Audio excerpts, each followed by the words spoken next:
الله الرحمن الرحيم الحمد لله رب العالمين والصلاة والسلام على خاتم الأنبياء والمرسلين وعلى أهل بيته الطيبين الطاهرين المعصومين ولعنة الله على أعدائهم أجمعين من يوم هذا إلى قيام يوم الدين.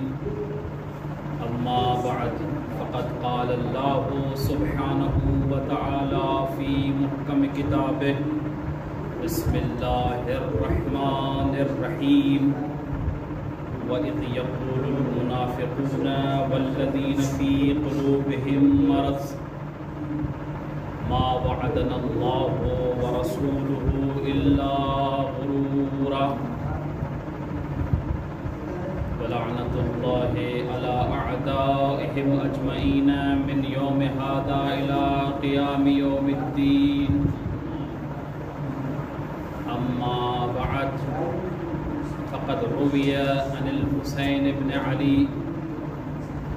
إني لا أعلم أصحابا أوفى ولا خيرا من أصحابي.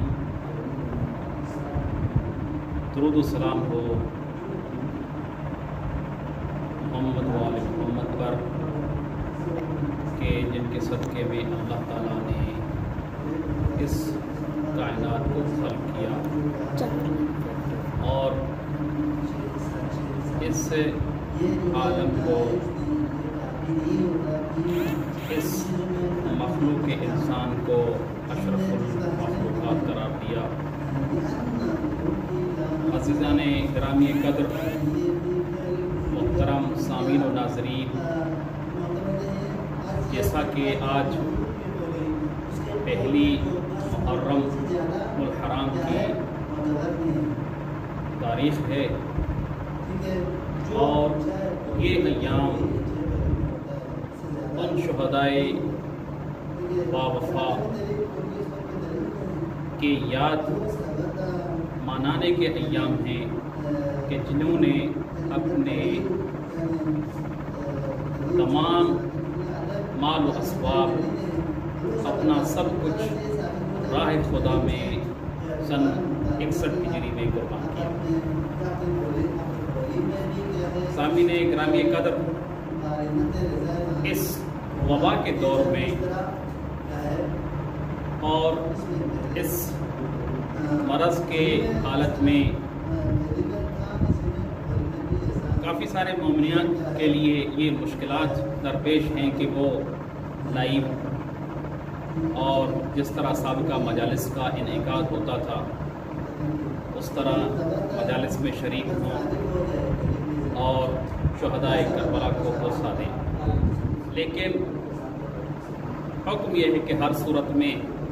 جس طرح بھی ممکن ہو شہدائے کربلا کی یاد کو منایا جائے، ان کے ذکر کو تازہ کیا جائے اور ان کے حوالے سے جتنا بھی ہو سکے ان کی سیرت کو بیان کیا جائے. اسی سلسلے کے تحت آج ہماری گفتگو اس عنوان کے تحت ہوگی کہ اصحاب باوفا امام حسین علیہ السلام کی سیرت طیبہ ہمارے لیے اسوہ حسنہ ہے. میں قبل اس کے کہ اپنے موضوع میں وارد ہوں کچھ مقدماتی گفتگو عرض کروں گا تاکہ اپنے موضوع کو واضح انداز میں بیان کر سکوں. سامعین محترم و ناظرین محترم، جیسا کہ یہ بات واضح ہے کہ ہر انسان جو اس روئے زمین پر موجود ہے وہ مرکب ہے دو چیزوں سے. ایک انسان کا جسم مادی ہے، ان کا روح ہے، اور ہر دو جز انسان کے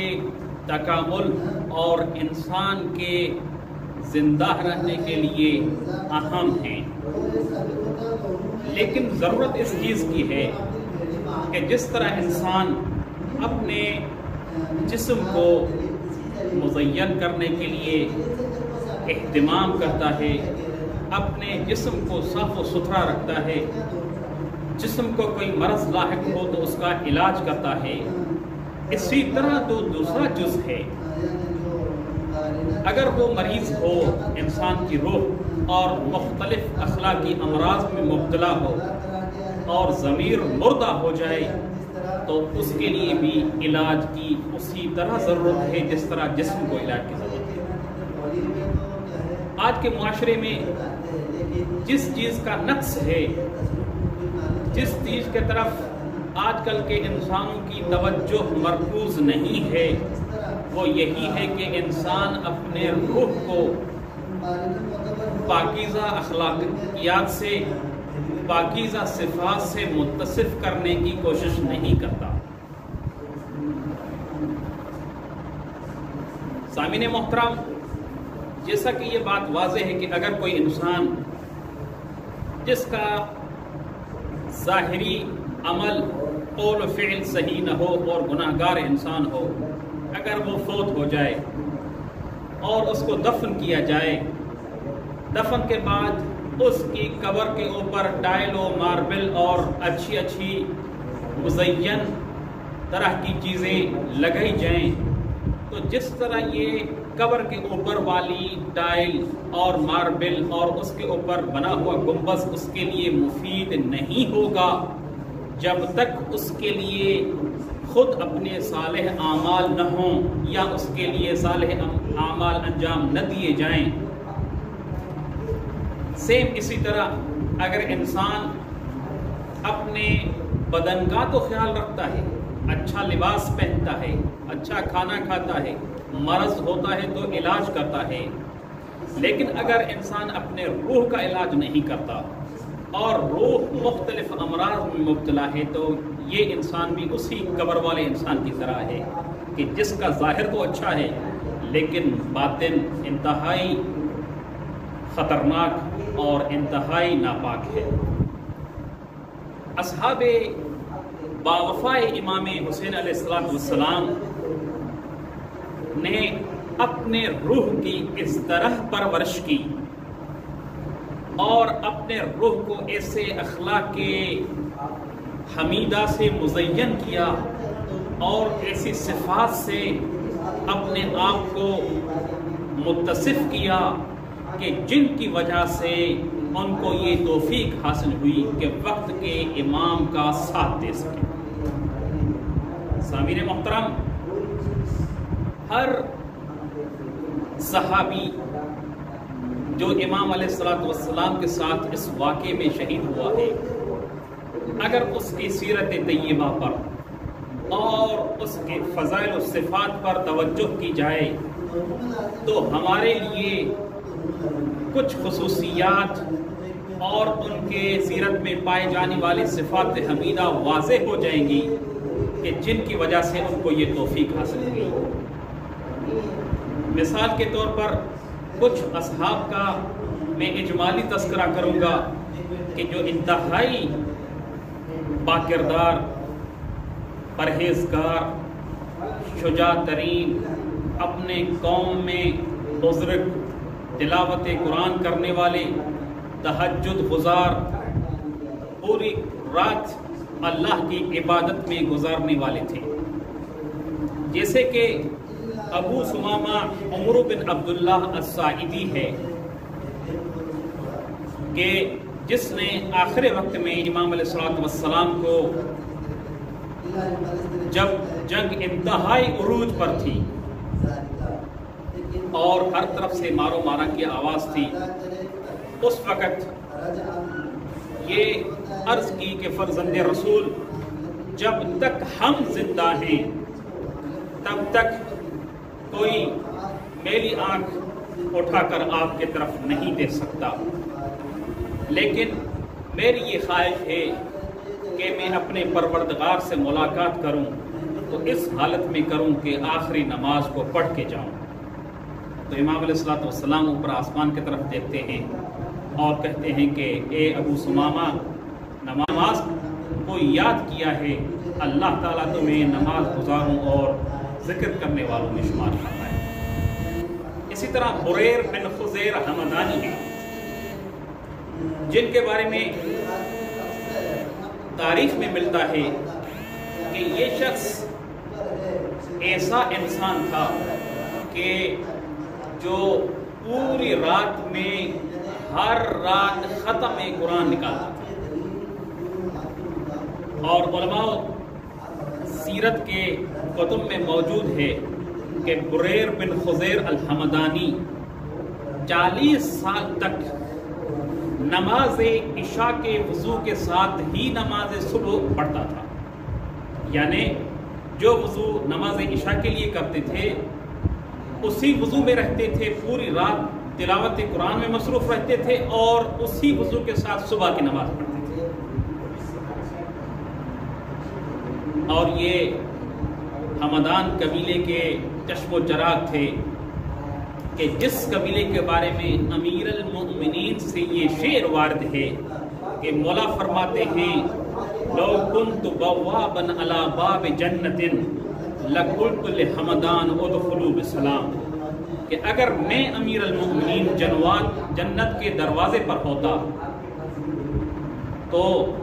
میں آل حمدان کو کہتا کہ سلامتی کے ساتھ جنت میں داخل ہوتے جاؤ۔ اور اسی آل حمدان کے طبعی اور جزئی قبائل میں سے بنو شاکر ہے کہ جس کے بارے میں امام علیہ الصلوۃ والسلام کا یہ صفین میں جملہ مشہور ہے کہ مولا فرماتے ہیں بنو شاکر لو تم عددهم الفا لعبد اللہ حق عبادتہ، کہ یہ بنو شاکر حمدان قبیلے کی جو فرع تھی کہ اگر ان کی تعداد 1000 برابر ہوتی تو اللہ تعالیٰ کی عبادت کا جس طرح حق ہے اسی طرح کیا جاتا، اور اللہ کی عبادت اسی طرح کی جاتی۔ ان میں عابس بن ابی شبیب الشاکری ہیں، پھر شوذب بن عبداللہ الحمدانی ہیں، نافع بن ہلال الجملی ہیں، حنظلہ بن اسعد الشبامی ہیں، مسلم بن اوسجہ الاسدی ہیں، حبیب بن مظاہر الاسدی ہیں، اور زہیر بن کین ہیں، حجاج بن مسروق ہیں، عبداللہ بن بکیر ہیں، اور اسی طرح عبداللہ بن عمیر کلبی ہیں۔ یہ وہ اصحاب تھے جن چند اصحاب کا میں نے نام لیا ہے، ان کے بارے میں مشترکہ خصوصیات اور صفات جن کا ذکر کتب تاریخ میں اور کتب مقاتل میں موجود ہے کہ کان ناسکن عابدن زاہدن شریفن و شجاعن فی قومہ وقارئن للقرآن وحملت الحدیث، کہ یہ افراد ایسے افراد تھے جو بہادر، پرہیزگار، قاری قرآن اور امیر المؤمنین سے احادیث کے لینے والے، اور بعض کے بارے میں یہ ہے کہ امیر المؤمنین کے تینوں جنگیں، چاہے صفین ہو، چاہے جمل ہو یا نہروان، ان میں سے اکثر امیر المؤمنین کے ساتھ جنگوں میں شریک تھے۔ سامعین گرامی قدر، اگر آپ سورہ احزاب کا مطالعہ کرتے ہیں اور سورہ احزاب کی آیت نمبر 12 پڑھتے ہیں جس میں ارشاد رب العزت ہوتا ہے وَإِذْ يَقُولُ الْمُنَافِقُونَ وَالَّذِينَ فِي قُلُوبِهِم مَرَضٌ مَا وَعَدَنَا اللَّهُ وَرَسُولُهُ إِلَّا غُرُورًا، کہ جب احزاب کا واقعہ پیش آتا ہے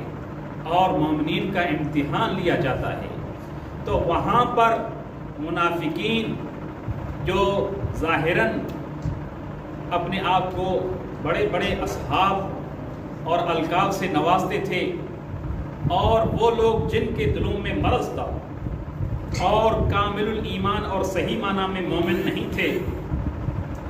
ان کے زبانوں سے اس طرح کے کلمات جاری ہوتے تھے اِذْ يَقُولُ الْمُنَافِقُونَ وَالَّذِينَ فِي قُلُوبِهِم مَرَضٌ، منافقین اور جن کے دلوں میں مرض ہوتا تھا کیا کہتے تھے؟ مَا وَعَدَنَا اللَّهُ وَرَسُولُهُ إِلَّا غُرُورًا، کہ اللہ اور اس کے رسول نے جو ہم سے وعدہ نصرت کیا تھا وہ سوائے دھوکے کے کچھ بھی نہیں تھا۔ اسی طرح سورہ توبہ کی آیت نمبر 42 میں ارشاد ہوتا ہے لو کان عرضا قریبا او سفرا قاصدا لاتبعوک، کہ اے پیغمبر اگر آسانی سے حاصل ہونے والا مال و منفعت ہوتا اور سفر ہلکا ہوتا تو یہ سارے اصحاب آپ کے ساتھ اور آپ کے پیچھے چل پڑتے، لیکن کیونکہ آسانی سے غزوہ تبوک کے بارے میں یہ آیات ارشاد کر رہی ہیں، کیونکہ تبوک مدینے سے 610 کلومیٹر تقریباً فاصلے پر ہے، لیکن سفر آسان نہیں تھا اور مال غنیمت و منفعت کا کوئی خاص توقع نہیں تھی، لہٰذا مختلف بہانے بنائے اور پیغمبر اکرم صلی اللہ علیہ وآلہ وسلم کے ساتھ نہیں گئے۔ ایک طرف سے یہ افراد ہیں جن کی حکایت کتاب خدا میں اس طرح وارد ہوئی ہے کہ وہ اللہ اور رسول کے وعدے پر شک کرتے تھے اور خاص لالچ اور غنیمت کے حصول کے غرض سے رسول اللہ کا ساتھ دیتے تھے، جبکہ دوسرے طرف سے اصحاب امام حسین علیہ السلام ہیں کہ ان میں ایسے اصحاب موجود ہیں جو مدینے سے مکے اور مکے سے کربلا تک ساتھ رہے ہیں۔ بعض اصحاب ایسے تھے جنہوں نے جیسے ہی سنا کہ فرزند رسول مکے میں پہنچ چکے ہیں تو کوفے سے امام علیہ السلام کے پاس مکے جاتے ہیں اور پھر مکے سے کربلا تک ساتھ ہوتے ہیں، لیکن یعنی سفر کی کتنی مشقتیں ہیں، کتنا سفر طویل ہے، اس کی کوئی پرواہ نہیں کرتے تھے۔ اور یہ اصحاب باوفا ایسے تھے کہ فرزند رسول امام حسین علیہ السلام بارہا راستے میں یہ خطبے دیتے آ رہے تھے کہ جو حضرات کسی بھی لالچ، کسی بھی منصب، کسی بھی مال غنیمت کے خاطر ہمارے ساتھ ہیں تو ان کو واپس جانا چاہیے، کہ ہماری جنگ جس کے طرف ہم جا رہے ہیں اس میں راہ خدا میں گردنیں کٹوانے کے علاوہ کوئی اور مقصد نہیں ہے۔ یہ ہم جس طرف جا رہے ہیں یہ اللہ سے کیا ہوا وہ وعدہ ہے جس میں شہادت حتمی ہے، لیکن اس کے باوجود اصحاب امام علیہ السلام ساتھ نہیں چھوڑتے۔ یہی تو سبب ہے کہ امام علیہ السلام نگاہ امامت سے حضرت آدم علیہ السلام سے لے کر خاتم علیہ السلام تک اور امیر المومن سے لے کر امام حسن علیہ السلام تک سب اصحاب انبیاء کے حواریوں کے طرف نظر امامت ڈالتے ہیں اور ان جملات کے کہنے کے اوپر مجبور ہو جاتے ہیں کہ فَإِنِّي لَا أَعْلَمُ أَصْحَابًا أَوْفَى وَلَا خَيْرًا مِّنْ أَصْحَابِي، کہ میں نہیں جانتا کہ میرے اصحاب سے زیادہ کسی کے اصحاب با وفا ہوں اور بہتر اصحاب ہوں۔ امام علیہ السلام کے اصحاب کے بارے میں جب امیر المؤمنین کا سرزمین کربلا سے گزر ہوتا ہے تو امام علیہ السلام یہ الفاظ کہتے ہوئے نظر آتے ہیں کہ مناخ رکاب و مسارب الشہداء لا يسبقهم من کان قبلهم ولا يلحقهم من اتا بعدهم، کہ یہ ان سواروں کے رکنے کی جگہ ہے اور ان شہیدوں کے شہادت اور مقتل گاہ کی جگہ ہے کہ لا یسبقہم من کان قبلہم، کہ پورے عالم انسانیت میں ان سے پہلے جتنے بھی گزرے ہوں گے وہ مقام و درجات میں ان تک نہیں پہنچ سکتے، ولا یلحقہم ما اتا بعدہم، اور ان کے بعد بھی جتنے آنے والے ہیں وہ ان کے درجات کے ساتھ ملحق نہیں ہو سکتے۔ یہی تو سبب ہے کہ پیغمبر اکرم صلی اللہ علیہ وآلہ وسلم سے جب پوچھا جاتا ہے اور واقعہ کربلا کو بیان کرتے ہیں تو بعض اصحاب سوال کرتے ہیں کہ اس وقت میں پھر آپ کے فرزند کی کون نصرت کرے گا؟ تو پیغمبر اکرم صلی اللہ علیہ وآلہ وسلم فرماتے ہیں کہ تنصرہ اصابۃ من المسلمین، کہ میرے فرزند کی مسلمانوں میں سے ایک گروہ مدد کرے گا جن کی صفت اور فضیلت یہ ہے کہ اولئک من سعادت شہداء امتی الی یوم القیامہ، کہ قیامت تک میری امت کے جتنے بھی شہید ہوں گے ان کے سردار وہ ہوں گے۔ تو اصحاب سید الشہداء ایسے اصحاب باوفا تھے، ایسے گوہر نایاب تھے، ایسے صفات حمیدہ کے مالک افراد تھے کہ روئے زمین پر اس وقت کوئی ان سے شرف اور فضیلت میں بالاتر نہیں تھا۔ یہی تو سبب ہے کہ امام زمانہ علیہ الصلاۃ والسلام زیارت ناحیہ میں ہر شہید کے اوپر سلام کرتے ہیں اور پھر فرماتے ہیں اشہد لکم کشف اللہ لک الغطاء، کہ میں شہادت دیتا ہوں کہ اے شہداء باوفا لقد کشف اللہ لکم الغطاء، اللہ تعالیٰ نے آپ کے لیے آپ کے آنکھوں سے پردے کو ہٹا دیا ہے اور آپ حقیقت دیکھ رہے ہیں۔ وَمَهَّدَ لَكُمُ الْوِطَاءَ، اور آپ کے لیے جنت میں بستر تیار کیے گئے ہیں۔ وَأَجْزَلَ لَكُمُ الْعَطَاءَ، اور اللہ تعالیٰ نے اپنی جزا سے آپ کو سرشار کیا ہوا ہے۔ سامعین محترم، بس ان اصحاب باوفا کی سیرت طیبہ کے مطالعے سے کچھ خصوصیات جو ہمیں معلوم ہوتی ہیں، جن کا درس ہمیں لینا چاہیے، وہ درج ذیل خصوصیات ہیں کہ جب شہداء کربلا امام حسین علیہ السلام کے وہ اصحاب جو ہاشمی سادات نہیں تھے بلکہ غیر سادات غیر ہاشمی اصحاب جو تھے، ان کے فضائل بیان ہو رہے ہیں، ان میں سب سے پہلی جو خصوصیت نمایاں طور پر نظر آتی ہے وہ تلاوت قرآن ہے۔ میں نے کچھ نام اپنے محترم سامعین و ناظرین، حبیب بن مظاہر الاسدی،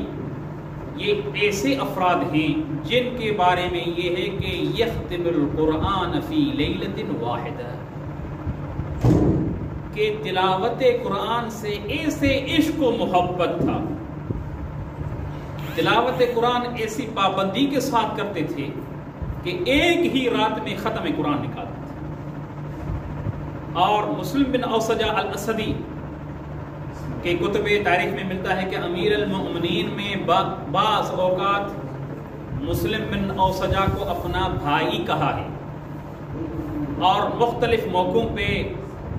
مسلم بن اوسجہ کو حکم کرتے تھے کہ تلاوت قرآن سناؤ۔ تو خصوصیت اول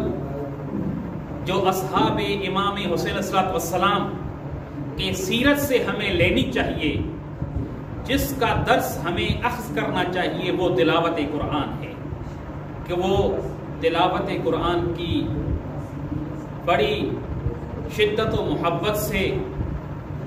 تلاوت قرآن کرتے تھے۔ اور تلاوت قرآن کے بارے میں پیغمبر اکرم صلی اللہ علیہ وآلہ وسلم سے مروی روایات میں ہے کہ ادبوا اولادکم علی ثلاث خصال، کہ اپنی اولاد کو 3 چیزوں کی نصیحت کرو، ادب سکھاؤ۔ کون سی؟ حب نبیکم، اپنے نبی سے محبت رکھنے کی، حب اہل بیتہ، اور رسول اکرم اور اپنے نبی کے اہل بیت سے محبت کرنے کی، وہ تلاوت القرآن، اور قرآن کی تلاوت کی۔ یہی سبب ہے کہ جناب سیدہ فاطمہ الزہرا سلام اللہ علیہا فرماتی ہیں حبب الی من دنیاکم ثلاث، کہ مجھے اس دنیا میں 3 چیزیں بہت پسند ہیں۔ وہ کون سی 3 چیزیں ہیں جو جناب سیدہ سلام اللہ علیہا کو پسند ہیں؟ فرماتی ہیں تلاوت القرآن۔ سب سے پہلی چیز جو ہے جو مجھے سب سے زیادہ پسند ہے وہ کتاب خدا کی تلاوت ہے، اور دوسری چیز زیارت وجہ رسول اللہ کے چہرے کی زیارت کرنا، اور تیسری چیز والانفاق فی سبیل اللہ کے راہ میں خرچ کرنا۔ دیکھیں اصحاب امام حسین علیہ السلام ان احادیث کے مصداق کے اکمل لذات ہیں کہ رسول خدا نے جناب سیدہ نے امیر المؤمنین نے تلاوت کی تاکید کی، تو ان اصحاب کے خصوصیات میں سے اتم خصوصیت یہ ہے کہ وہ تلاوت قرآن کے بہت زیادہ پابند تھے۔ دوسری خصوصیت جو اصحاب امام حسین علیہ السلام میں پائی جاتی ہے وہ عبادت ہے، خدا سے راز و نیاز ہے، خدا سے گفتگو کرنا ہے، رات کے آخری اوقات میں جاگ کر اپنے خدا کے ساتھ راز و نیاز کرنا ہے۔ بہت سارے اصحاب کے بارے میں یہ جملات ملتے ہیں کہ کان متہجدا یحیی اللیل کلہ فی العبادہ۔ مضمون اس طرح ہے کہ یہ اصحاب ایسے ہیں جو تہجد گزار تھے اور پوری رات اللہ کے عبادت میں گزارتے تھے۔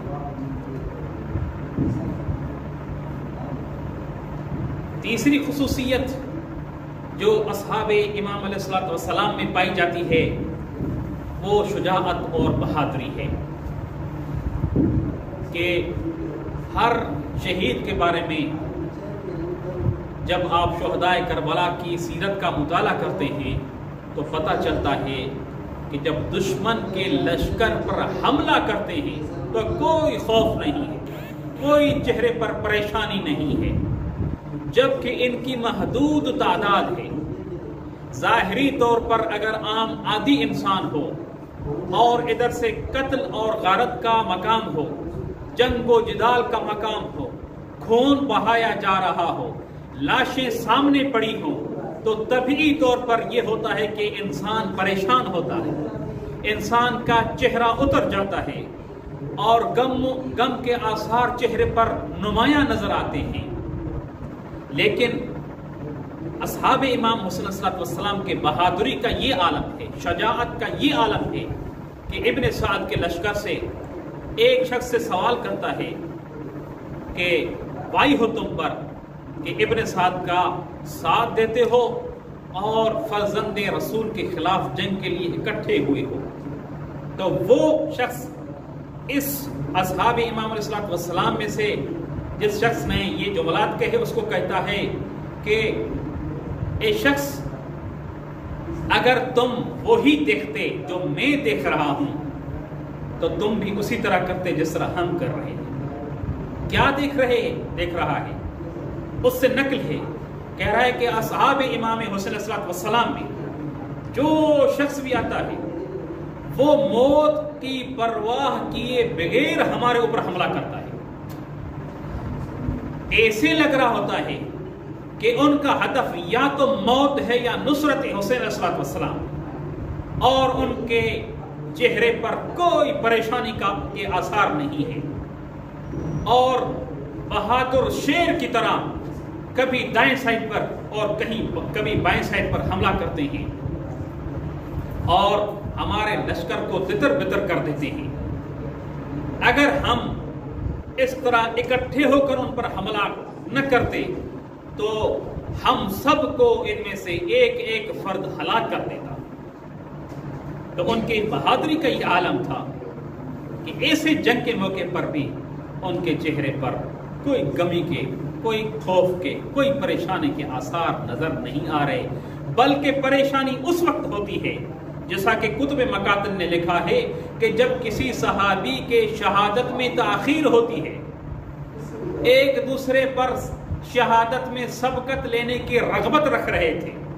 جب کسی کی شہادت کی باری تھوڑی لیٹ آتی، تھوڑی اس میں تاخیر ہوتی، تو اس سبب کی وجہ سے ان کے چہرے پر تھوڑی پریشانی آتی کہ مجھے یہ شہادت تاخیر سے کیوں نصیب ہو رہی ہے. تو شہادت کا عالم یہ ہے. اور تیسری خصوصیت شجاعت تھی، اور چوتھی خصوصیت دنیا کے مال و اسباب سے بے رغبتی تھی. کوئی منصب، کوئی مال و دنیا کی لالچ ان کے ذہن میں نہیں تھی. یہی تو سبب ہے کہ دوسرے طرف سے انعامات ہیں، دوسرے طرف سے ظاہری، ادھر اس طرف سے امام علیہ السلام کی طرف سے فقط شہادت ہے، پانی بھی بند ہے، ظاہری مال و اسباب نہیں ہیں. امام کہتے ہیں کہ میں نے اپنی بیعت آپ کے سر سے اٹھائی، چلے جاؤ، چراغ بجھا دیتے ہیں، لیکن کوئی بھی نہیں چاہتا، کیونکہ دنیا کی رغبت ان کے دلوں میں نہیں تھی، مال و منصب نہیں چاہتے تھے. لہٰذا یہ خصوصیت بھی اصحاب امام حسین علیہ السلام کی ہمیں اس سے درس لینا چاہیے کہ مال و دنیا کے اسباب عارضی ہیں. انسان کو ہمیشہ اس چیز کی کوشش کرنی چاہیے جس سے سعادت ابدی حاصل ہو. اور پانچویں خصوصیت جو ان اصحاب باوفا میں نمایاں پائی جاتی ہے وہ ہے حق کی نصرت کرنا، حق کی مدد کرنا ہر صورت میں، چاہے تعداد کم ہو، چاہے اپنا گردن کٹوانا پڑے، چاہے اپنی اولاد قربان کرنی پڑے، چاہے اپنے بچوں کو یتیم کرنا پڑے، چاہے کچھ بھی کرنا پڑے، لیکن حق کو کبھی بھی نہیں چھوڑیں گے، حق کی نصرت ہمیشہ کرتے رہیں گے. اور آپ نے دیکھا، اور کتب مقاتل اور کتب سیرت گواہ ہیں اس بات سے کہ امام علیہ السلام کے اصحاب حق کے لیے اس طرح لڑے، اس طرح قربانی دی کہ جن کی فضیلت اور جن کا مقام بیان کرنے سے انسان عادی کی زبان قاصر ہے اور عقل متحیر رہ جاتی ہے کہ ان اصحاب امام حسین علیہ السلام نے جو نمایاں کارکردگی دکھائی ہے، جو وفاداری دکھائی ہے، جو جنگ لڑی ہے کہ اگر تلوار ہاتھ میں ہے تو اس سے لڑتے حق کا دفاع کرتے ہیں، تلوار ٹوٹ جاتی ہے، نہیں رہتی تو جو نیزہ ہے، جو سامان ہے، اس سے دفاع کرتے ہیں، اگر وہ بھی نہیں رہتا تو پتھر کربلا کی زمین سے اٹھا کر دشمنوں پہ حملہ کرتے ہیں، لیکن جب تک جان میں جان ہے حق کا دفاع کرتے رہتے ہیں. یہی سبب ہے کہ امام علیہ السلام کے اصحاب میں وہ صحابی بھی شامل ہے کہ جو پوری رات عاشورہ کی جنت و جہنم کے راستے میں متزلزل رہا. حضرت حر بن یزید ریاحی کے خود نقل کرتے ہیں کہ جب میں امام حسین علیہ السلام کے راستے کے روکنے کی نیت سے نکلا تو میں نے ہاتف غیب سے ایک آواز سنی کہ اے حر تمہیں بشارت ہو جنت کی.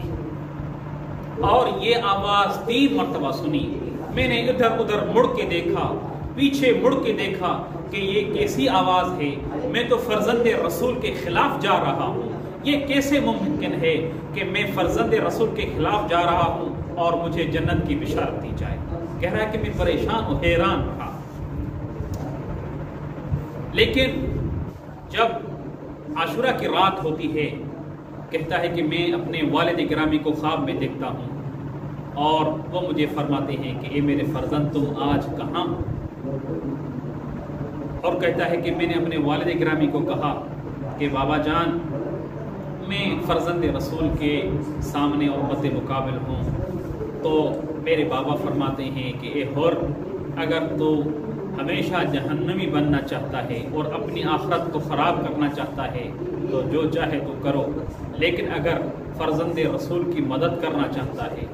جس میں جنت کا راستہ ہے، جس میں رسول اللہ امیر المومن جناب فاطمہ الزہرا تم سے خوش ہوگی تو فرزند رسول کا ساتھ دو. دیکھتا ہے اور صبح ہوتی ہے تو ایک شخص ہے مہاجر بن اوس، وہ کہتا ہے کہ میں نے حر کی کیفیت دیکھی کہ اگر مجھ سے یہ پوچھا جائے کہ کوفے والوں میں سب سے بہادر ترین انسان کون ہے تو میں حر بن یزید ریاحی کا نام لیتا ہوں، لیکن اس دن میں نے حر کے جسم میں کبھی ایسا لرزہ دیکھا کہ کبھی نہیں دیکھا، اور میں نے کہا کہ حر کیا سبب ہے کہ آج پریشان نظر آ رہا ہے؟ وہ کہتا ہے کہ حر آہستہ آہستہ امام علیہ السلام کے لشکر کی طرف بڑھتا ہے، اور اے فرزند رسول، کیا میرے لیے توبہ ممکن ہے کہ میں اپنے اللہ سے توبہ کروں اور آپ سے معافی طلب کروں، کیونکہ میں وہ گنہگار ہوں، وہ خطا کار انسان ہوں جس نے سب سے پہلے آپ کا رستہ روکا۔ امام علیہ السلام فرماتے ہیں، اے حر تم ہمارے مہمان ہو، اللہ تمہاری مغفرت کرے گا اور تمہارے لیے توبہ ممکن ہے۔ حر فرماتے ہیں کہ مولا، اگر آپ میری توبہ قبول کی ہے تو میں چاہتا ہوں کہ آپ کے اوپر اپنی جان قربان کروں۔ عزیزان گرامی قدر، یہ حر بن یزید ریاحی ہیں جن کے 4 بیٹے، 1 بھائی اور 1 غلام اسی واقع کربلا میں شہید ہوئے ہیں۔ کتاب القول الشدید فی شأن حر شہید میں لکھتے ہیں کہ علی بن حر، بکیر بن حر، حجر بن حر اور علی الثانی، یہ 4 فرزند تھے جو امام علیہ السلام کے اوپر حر نے قربان کیے۔ اپنا بھائی مصعب بن حر اور 1 غلام جس کا نام کررا تھا، اس نے بھی امام علیہ السلام کے راہ میں قربانی دی۔ آخر میں امام علیہ السلام سے حر اجازت طلب فرماتے ہیں، اور امام علیہ السلام فرماتے ہیں، حر تم کہنا پڑتا ہے کہ ہمارے پاس تمہاری ضیافت کرنے کے لیے پانی تک نہیں ہے۔ اے حر کچھ دیر رک جاتے۔ فرماتے ہیں کہ فرزند رسول، مجھے جنگ کی اجازت دے دیجئے، میں چاہتا ہوں کہ اپنی جان آپ کے اوپر قربان کروں۔ بالآخر حر کو جنگ کی اجازت ملتی ہے اور حر میدان جنگ میں آتے ہیں، اور لشکر ابن سعد کو مخاطب کر کے کہتے ہیں کہ اے لشکر والو، تم نے فرزند رسول کے طرف خطوط نہیں لکھے تھے؟ کیا تم نے نہیں کہا تھا کہ ہم فرزند رسول کی مدد کریں گے؟ اے کوفے والو، کل قیامت کے دن رسول اللہ کے سامنے اپنا چہرہ کس طرح دکھاؤ گے؟ فاطمہ الزہرا سلام اللہ علیہ کا سامنا کس طرح کرو گے؟ تم نے فرزند رسول پر پانی بند کر دیا ہے، جس پانی کو یہود و نصارہ پی رہے ہیں اور اس جنگل کے جانور پی رہے ہیں، اور جبکہ فرزند رسول کے چھوٹے چھوٹے بچے پیاسے ہیں، اصحاب باوفا پیاسے ہیں، اور حر میدان جنگ میں آتا ہے۔ جنگ کرتے کرتے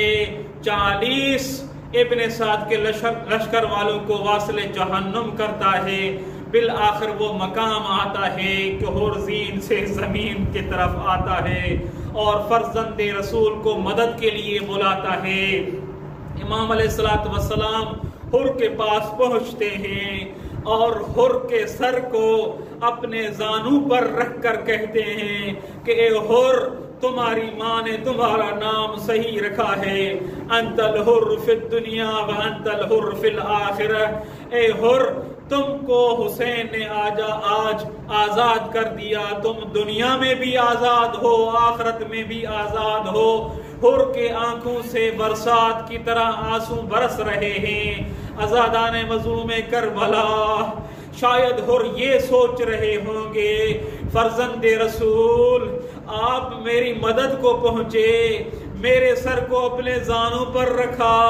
اپنی آستینوں سے میرا چہرہ اور آنکھیں صاف کی، لیکن فرزند رسول آج شام تک وہ مقام آئے گا کہ شہداء میں سے کوئی نہیں بچے گا،